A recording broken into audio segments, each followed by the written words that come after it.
Hello everyone, welcome to my channel. My name is Aparna and in this video we are going to continue with our chapter. So let's start.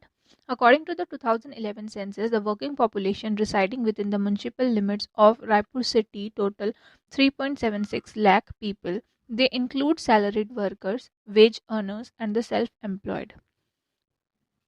देखिए क्या बोल रहे हैं यहाँ पर 2011 के census के अनुसार जो वर्किंग पॉपुलेशन है जो कि रायपुर सिटी में हो रहा है वो करीब 3.7 लाख पीपल जो है वो सिर्फ क्या है आपका वहाँ पर वर्क के लिए वहाँ पर आए हुए हैं, जिसमें कि सैलरीड वर्कर्स भी इंक्लूडेड हैं। सैलरीड वर्कर्स हो गया, वेज अर्नर्स हो गए और सेल्फ एम्प्लॉयड पर्सन भी यहाँ पर इंक्लूडेड हैं।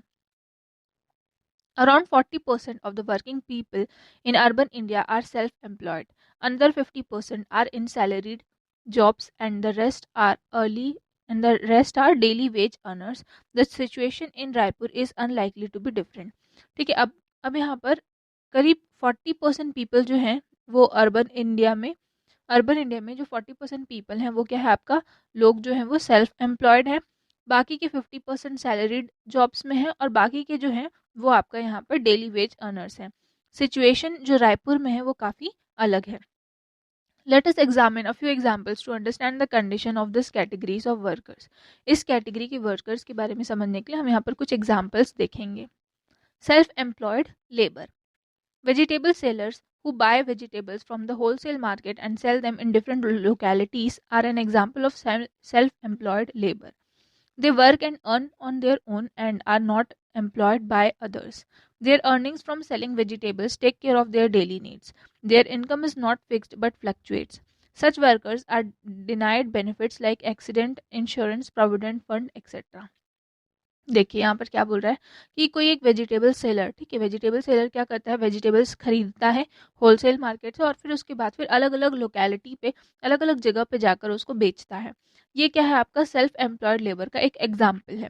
वो वर्क करते हैं और मतलब सब्जी बेचकर क्या है अपना काम चलाते हैं और उससे जो अर्निंग उनकी होती है उसको अपने खाने पीने के लिए यहाँ पर यूज़ करते हैं। उसी तरीके से जो उनकी अर्निंग्स है वो कभी भी क्या है सेम नहीं रहती। उनकी अर्निंग्स जो है वो हमेशा फ्लक्चुएट होती है। कभी कुछ और कमा लिया, ठीक है, जैसे आज 100 रुपये कमा लिए तो कल 200 रुपये कमा लिए, ठीक है, ये आपका एग्जाम्पल है। तो हमेशा उनकी जो अर्निंग रहती है वो हमेशा फ्लक्चुएट होती रहती है, एक प्रॉपर अर्निंग उनकी नहीं हो पाती। ऐसे वर्कर्स जो हैं उनको जो बेनिफिट्स होते हैं जो कि किसी नॉर्मल वर्कर्स को मिलते हैं वो सारे बेनिफिट्स उनको नहीं मिलते। जैसे कि आपका एक्सीडेंट इंश्योरेंस हो गया, प्रोविडेंट फंड हो गया।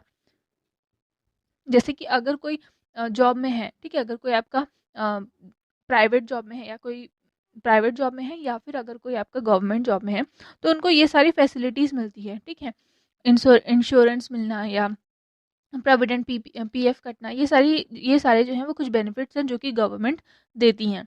तो यहाँ पर ये बेनिफिट्स उनको नहीं मिल पाते क्योंकि वो सेल्फ एम्प्लॉयड लेबर हैं, खुद ही अपने आप में एम्प्लॉयड है, अपना अपना जीवन चलाने के लिए खुद ही वर्क करते हैं।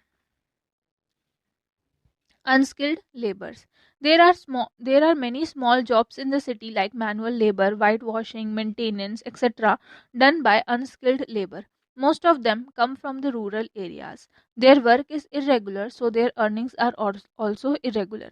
Chhattisgarh has a high percentage of unskilled labour. ठीक है, अब देखिए यहाँ पर क्या हो रहा है, अनस्किल्ड लेबर, यहाँ पर अनस्किल्ड लेबर्स में क्या होता है, जो स्मॉल जॉब्स रहती हैं सिटी की, जैसे कि आपका पेंट करना, वाइट वॉशिंग करना, कुछ छोटे मोटे काम रहते हैं, मैनुअल वर्क करना, मेंटेनेंस करना, ये सारे जो हैं वो अनस्किल्ड लेबर्स करते हैं। और जो ये अनस्किल्ड लेबर हैं वो ज़्यादातर रूरल एरिया से ही आते हैं। उनका जो वर्क रहता है वो हमेशा एक जैसा नहीं रहता, ठीक है, हमेशा एक जैसा नहीं रहता, हमेशा जो सीज़न है उनके उसके ऊपर बहुत ज़्यादा डिपेंडेंट रहता है, तो उनकी अर्निंग्स भी हमेशा इरेगुलर ही रहती हैं। छत्तीसगढ़ में ऐसे बहुत सारे लोग हैं जो कि हाई परसेंटेज है आपका अनस्किल्ड लेबर्स का। Skilled labour. Skilled labor are people who have an occupational skill. Doctors, lawyers, engineers, teachers, accountants, technicians, etc. fall in this category.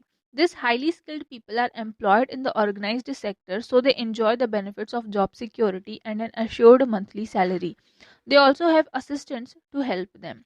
ठीक है, अब नेक्स्ट आ गया आपका स्किल्ड लेबर। अब स्किल्ड लेबर में क्या होता है, ये ऐसे लोग हैं जिनके पास में ऑक्यूपेशनल स्किल्स हैं, जैसे कि डॉक्टर्स, लॉयर्स, इंजीनियर्स, टीचर्स, ये इन सभी ने उन उन उस प्रॉपर कैटेगरी में आने वाले लोगों ने उसी कैटेगरी के बारे में क्या की है, पढ़ाई की है, या उन्होंने किसी तरह के स्किल जो है अपने डेवलप किए हैं। ऐसे जो हाईली स्किल्ड जो पीपल हैं वो आपका ऑर्गेनाइज्ड सेक्टर में एम्प्लॉयड होते हैं और उनको बेनिफिट्स मिलती है, उनको बहुत ज़्यादा बेनिफिट्स जो है वो मिलता है। ठीक है, जैसे कि उनके उनके पास में एक जॉब सिक्योरिटी रहती है, एक मंथली सैलरी हर महीने उनके अकाउंट पे आती है, और कई लोगों के पास में आपका असिस्टेंट्स भी रहते हैं उनको हेल्प करने के लिए। लुकस Let us look at the example of a chartered accountant who works in a big factory. She has an office and assistants to help her. She gets a salary every month and several other benefits. She spends a fixed amount of her salary and saves the rest. She uses this savings to cover any planned future expenditure. She required a minimum educational qualification and had to continue her commercial education after college to attain a professional certificate to qualify as a chartered accountant. Only then did she come in the highly skilled labour category. ठीक है, देखिए यहाँ पर आपको एक chartered accountant का एक example दिया है जो कि किसी एक बड़ी सी फैक्ट्री में वर्क कर रहा है, उसके पास खुद का ऑफिस है, असिस्टेंट्स है उनको हेल्प करने के लिए, हर मंथ उसको एक सैलरी मिल जाती है और बाकी के अदर बेनिफिट जो है वो भी उसको मिल जाते हैं।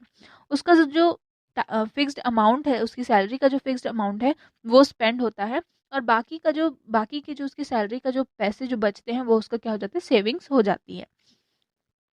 अब वो अपनी सेविंग्स जो है वो अपने फ्यूचर के लिए अपने फ्यूचर में अपने फ्यूचर की प्लानिंग के लिए क्या कर सकती है, उसको सेव कर सकती है, सेव करती है। ठीक है, अब उसको मिनिमम एजुकेशनल क्वालिफिकेशन, अब मतलब चार्टर्ड अकाउंटेंट को यहाँ पर क्या होता है, एक मिनिमम एजुकेशनल क्वालिफिकेशन होना चाहिए और उसके बाद में फिर वो एक कमर्शियल एजुकेशन, मतलब उसके बाद में उसको एक कमर्शियल एजुकेशन, कॉलेज के बाद में एक कमर्शियल एजुकेशन में जाना पड़ता है जहाँ पर उसको एक प्रोफेशनल सर्टिफिकेट मिलता है चार्टर्ड अकाउंटेंट क्वालिफाई करने के लिए।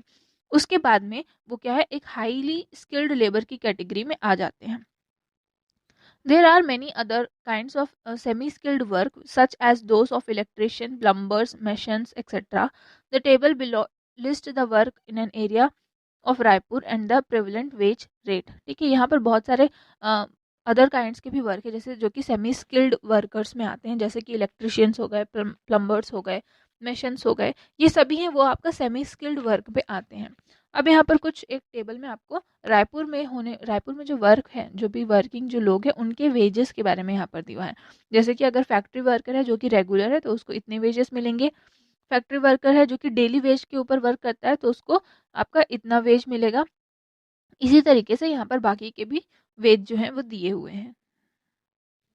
The government has fixed the wages that employees should pay their employees in some occupations. The table below gives the wage of an employer has to pay his employee according to Indian law.